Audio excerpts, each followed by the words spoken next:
So let's talk about smart beta again. Now I have another video where I talk about smart beta generically. You can check that out by following this link right here. Today I want to talk about one component of that video, which is anomaly. So smart beta is a play where you try to exploit these well-documented anomalies that we see out there. So let's go ahead and do that.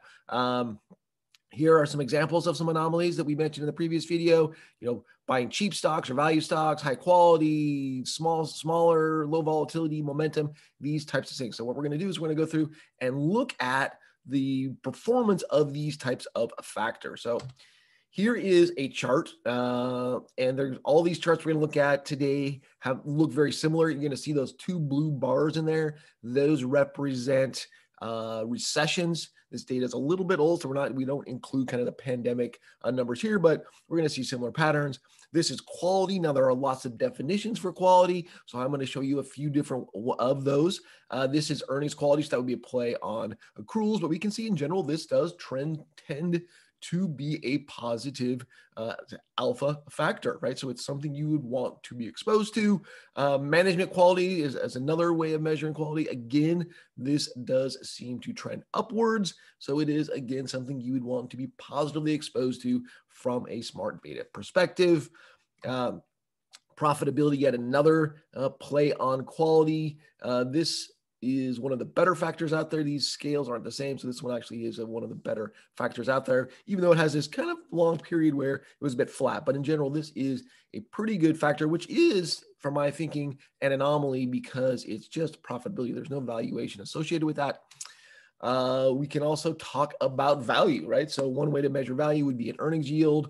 You can see that this chart's even better than that profitability, but it had a giant return kind of at the beginning of the century. Has done pretty well since then, but it's been pretty flat. Another way we can think about value is through some kind of a composite value measure. So we might be looking at book to market or sales to market, that type of thing. So here's a composite measure. Again, did really, really well up until kind of before the financial crisis, did well coming out of it, and then hasn't done as well since. And as you might know, the last couple of years, excluding the last couple of months, have been pretty bad for value in general. But again, you can see a positive trend over time here. Another factor we might look at is momentum. There are many different measures of momentum. Here we're talking about long-term reversals. So that's exposing yourself to stocks that have bad relative long-term performance. So over the last 3 to 5 years, we find that in general, stocks that have done really well tend to underperform, and the stocks that did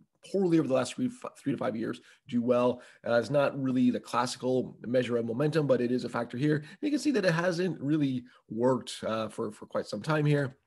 The more traditional measure would be of momentum, is kind of that medium-term momentum. So that looking back over the last year, this is one of those really volatile factors. In fact, in any kind of risk model, you're going to find that this eats up a ton of your risk budget because you see that this does tend to work. But looking there in the financial crisis, you can see that this particular factor gave up a decade worth of returns very, very quickly. So it's one of those factors that it does really, it trickles along pretty well, and then it can just fall off a cliff and really bite you in the butt. But it is a common smart beta factor out there. Finally, let's look at volatility. Here we're looking at residual volatility, kind of that idiosyncratic volatility.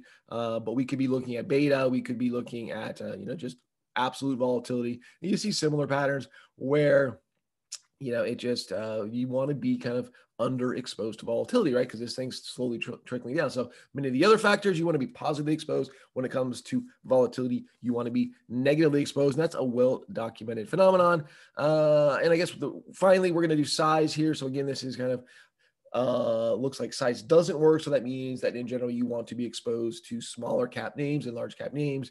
And there is a pretty long period there towards the end where it doesn't seem to be doing that much. But this phenomenon is out there and is another smart beta play. So that's all we're going to do today, is just look at some of those smart beta plays. I will follow this up with a video that talks about some hidden problems associated with many of these products. Hope you enjoyed today. Thank you so much for listening. I'm Brian Kozlowski.